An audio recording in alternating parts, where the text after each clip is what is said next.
संविधान को खुद में समेटकर जो बेखौफ खड़ा है, जाति और धर्म के दायरे से जो आगे बढ़ा है, नैतिक, निष्पक्ष, समावेशी संविधान ही है वो जो 75 वर्षों बाद भी सहज खड़ा है। बात सुन लीजिए, इतने गंभीर विषय पर बोलने का अवसर दिया। इस मौके पर हम आभार व्यक्त करेंगे हमारे पार्टी के राष्ट्रीय अध्यक्ष श्री चिराग पासवान जी का, क्योंकि दोनों तरफ से देख रहे हैं कि बहुत कद्दावर, बहुत सीनियर नेता संविधान के चर्चे पर बोल रहे हैं, पर एक पहली बार जीत कर आए हुई महिला युवा सांसद को संविधान के चर्चे पर बोलने का मौका दिया। इसके लिए हम हमारे राष्ट्रीय अध्यक्ष श्री चिराग पासवान जी के आभारी हैं। इस सदन में सबसे युवा सांसद होने के नाते हमें गर्व की अनुभूति हो रही है कि हम उस वर्ष इस सदन में शपथ लिए जिस वर्ष संविधान अपना 75वां वर्ष का उत्सव मना रहे हैं। सोशियोलॉजी की छात्रा रहे हैं, कॉलेज में सोशियोलॉजी को संविधान को एकेडमिकली और थ्योरेटिकली पढ़ने का मौका मिला है, पर 24 जून को जब इस सदन में हमने शपथ ली थी तो संविधान को अपना प्रेरणा मान करके, प्रेरणा स्तोत्र उससे प्रेरणा ले करके अपने कार्यों में भी संविधान को ढालने का मौका मिला है। महात्मा गांधी जी ने भारत के संविधान के विषय में 1931 में कहा था, I shall strive for a constitution which will release India from thraldom and patronage. I shall work for an India in which the poorest shall feel that it is their country in whose making they have an effective voice. An India in which there is no high class or low class of people. An India in which all communities shall live in perfect harmony. This is the India of my dreams for which I shall struggle. इस सदन में जब हम शपथ लिए थे, संविधान की शपथ लिए थे और सत्य निष्ठा से प्रतिज्ञान किए थे कि भारत की प्रभुता और अखंडता को अक्षुण्ण रखेंगे और कर्तव्यों का श्रद्धा पूर्वक निर्वहन करेंगे, पर हमारे विपक्ष के लोग हैं जो विदेशी तंत्रों से हाथ मिला करके बार बार भारत की प्रभुता और अखंडता पर चोट करते हैं। एक तरफ जहां मोदी जी की कार्यकाल में एफडीआई बढ़ा है, जो फॉरेन डायरेक्ट इन्वेस्टमेंट है, वहीं पे इतने ही वर्षों में कांग्रेस का एसडीआई जरूर बढ़ गया। अब एस उसमें क्या है, उसका नाम लेंगे तो हल्ला हंगामा हो जाएगा, इसीलिए आप लोग खुद ही समझ जाइएगा। ये वही बात हो गया, हिंदी का एक मुहावरा है, मुंह में राम बगल में छुरी, पर ये भी विपक्ष पे सही नहीं बैठता है, क्योंकि विपक्ष तो प्रभु श्री राम का नाम ही नहीं ले सकते, पर छुरी लेकर के बार बार संविधान की हत्या जरूर करने का कोशिश करते हैं। इसीलिए हम लोग कहते हैं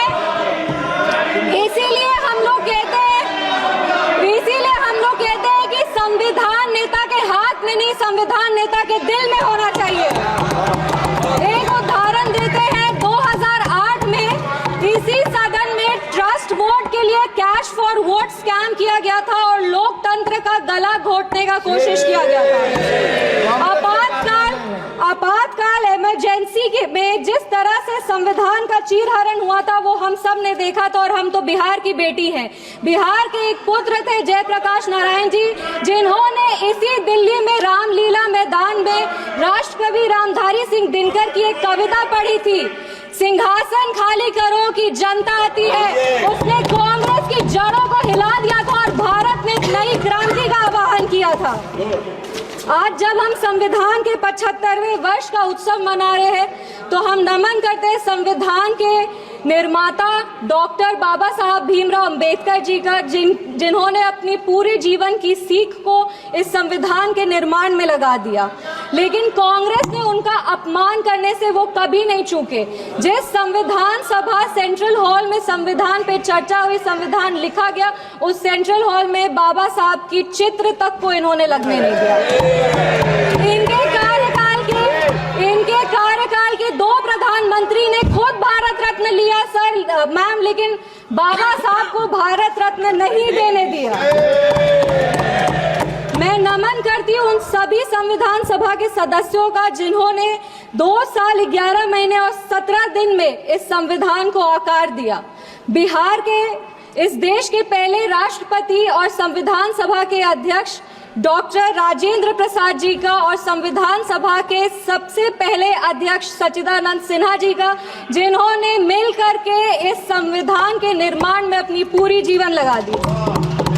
संविधान, विपक्ष को कहना चाहेंगे कि संविधान सिर्फ आर्टिकल्स और प्रिंसिपल्स नहीं है, ये एक ग्रंथ है, ये आम आदमी का भरोसा है, ये आम आदमी की आस है, ये इस देश के नागरिक को वो महसूस कराता है कि वो स्वतंत्र है, सशक्त है और सुरक्षित भी है।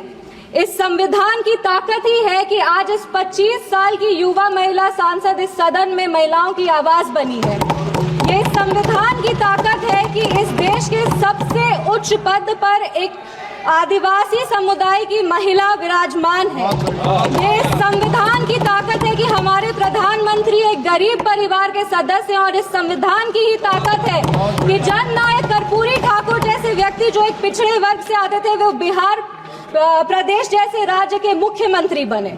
पर अब जब बिहार की बात कर रहे हैं तो हम जरूर इस सदन के संज्ञान में लाएंगे कि विपक्ष दल का एक शासन आया था जब बिहार में जंगल राज आ गया था। उस जंगल राज में हर वो कार्य हुआ, उस जंगल राज में हर वो कार्य हुआ जो संविधान का उल्लंघन था, संविधान के निर्माताओं के विचारों का उल्लंघन था। बिहार उस समय दंगों और अपहरण का गढ़ बन गया था। हम आभार व्यक्त करेंगे हमारे यशस्वी प्रधानमंत्री श्री नरेंद्र मोदी जी का, हमारे माननीय मुख्यमंत्री श्री नीतीश कुमार जी का और हमारे पार्टी के राष्ट्रीय अध्यक्ष श्री चिराग पासवान जी का, जिनके अथक प्रयासों की वजह से आज संविधान के उसूल बिहार में कायम है। विपक्ष के साथियों ने अपने भाषण में हमें आरक्षण विरोधी कहा, संविधान विरोधी कहा, हमें देश विरोधी कहा, लेकिन इन्हीं के 3 प्रधानमंत्रियों का जो वाक्य है वो इस सदन में हम पेश करना चाहेंगे। सबसे पहले जवाहरलाल नेहरू जी ने 1961 में लिखा था, I do not like reservation in any form, especially reservation in jobs. I am against any such step that promotes inefficiency and takes us towards mediocrity.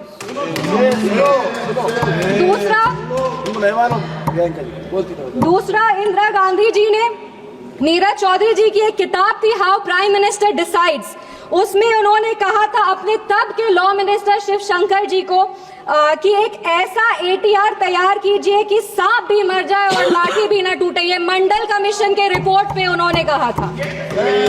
तीसरी राजीव गांधी जी ने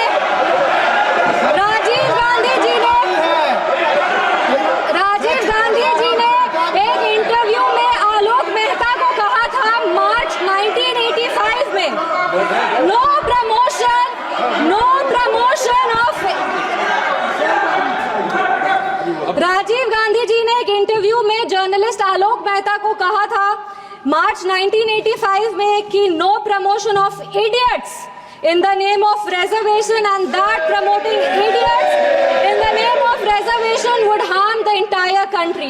ये इनके 3 प्रधानमंत्री थे और देश 37 साल इनके प्रतिनिधित्व में था और इन्हें लगता था कि आरक्षण से इस देश में सेकेंड ग्रेड सिटीजन आते हैं। कांग्रेस को माफी मांगनी चाहिए इस पर। आप बात करते हैं सेक्युलरिज्म की, की तो एक आंकड़ा भी पेश करेंगे। जवाहरलाल नेहरू जी के कार्यकाल में 16 राज्यों में 243 सांप्रदायिक दंगे हुए। इंदिरा गांधी जी के कार्यकाल में 15 राज्यों में 337 सांप्रदायिक दंगे हुए और राजीव गांधी जी के कार्यकाल में 16 राज्यों में 291 सांप्रदायिक दंगे हुए।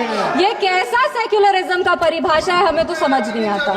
एक और बात कहेंगे, कहानी सुनाएंगे।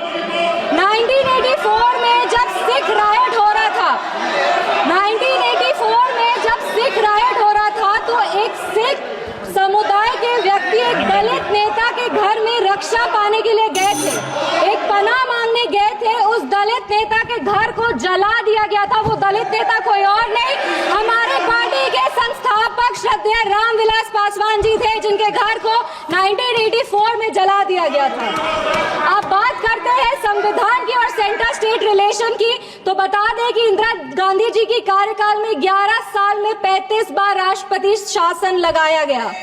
एक महिला, एक युवा और एक दलित सांसद होने के नाते हमें गर्व होता है कि हमारी सरकार एक ऐसी सरकार है जिसने संविधान के उसूल को अटल रखा है। हमारी सरकार ने संविधान को मजबूत करने का काम किया है। पिछड़े 1 सेकेंड 2 मिनट बस खत्म करें। पिछड़े आयोग को संवैधानिक दर्जा हमारी सरकार ने दिया। पिछड़े वर्ग से आर्थिक रूप से कमजोर जो व्यक्ति आते हैं उनको आरक्षण हमारी सरकार ने दिया। इनके पास महिला प्रधानमंत्री थी, पर हमारे प्रधानमंत्री ने नारी शक्ति वंदन अधिनियम ला करके 33% आरक्षण दे करके महिलाओं के आवाज को अगर मजबूती किसी ने दी है तो वो हमारे यशस्वी प्रधानमंत्री श्री नरेंद्र मोदी जी। 1 मिनट। एनडीए की सरकार ने बिहार में हमारे प्रधानमंत्री, हमारे माननीय मुख्यमंत्री श्री नीतीश कुमार जी और हमारे पार्टी के राष्ट्रीय अध्यक्ष श्री चिराग पासवान जी के नेतृत्व में संविधान के सभी प्रावधानों को मजबूती से वापस लाए हैं और यही प्रयास करते हैं कि संविधान को अपना प्रेरणा मानकर योजनाएं बनाए जो हर वो नागरिक तक पहुंचे जो जरूरतमंद है। अंत में अपने वाणी को 4 पंक्ति पढ़ के बैठ जाओ दादा, 4 पंक्ति बैठ जाओ दादा, 4 पंक्ति पढ़कर अपने वाणी को विराम देंगे। हर रंग को खुद में समेट कर जो बेखौफ खड़ा है, जाति और धर्म के दायरे से जो आगे बढ़ा है, नैतिक निष्पक्ष समावेशी संविधान ही है वो जो 75 वर्षों बाद भी सहज खड़ा है। धन्यवाद। जय हिंद, जय बिहार।